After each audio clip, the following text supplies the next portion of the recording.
Welcome to the What Happens Next YouTube channel. What we're aiming to do with this channel is share content designed to make sure that you're supported through whatever's next in your life. And we'd love to continue to do that. I've got a favour to ask today, and what I'd ask you to do is just subscribe.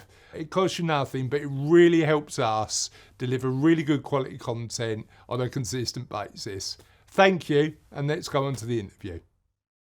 I've worked with so many different types of businesses that I would never have got the opportunity to do. No, I suppose the interesting thing that you mentioned is that variety, isn't it? It's Yeah. getting up in the morning and going, how can I, as opposed to that, and I'm not saying all corporate jobs are like this because I've got clients that, but as opposed to that cookie cutter, this is the way we do things. Yeah. In actual fact, a lot of it is play. And it's interesting. A lot of the clients who I'm talking to at the minute who are have done well financially in corporate environments and built wealth, and looking at work as a looking at work through a framework of this is what work looks like because that's all they've experienced. Yeah.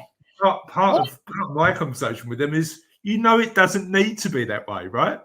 For sure. Look, I also think it's generational. I mean, you'll see it with your daughters, right? And I'll see it with my nephews and nieces going forward. But, when I went to the BBC out of university, I stayed there for 7 years. So, that's quite a long time.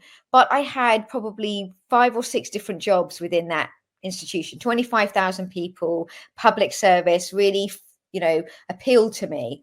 And I remember having a conversation with my dad, who's now 75, and him thinking I was complete lunatic and a real maverick because he was an optician and my sister's a lawyer, the other one's a doctor. And I was always slightly quirky and different.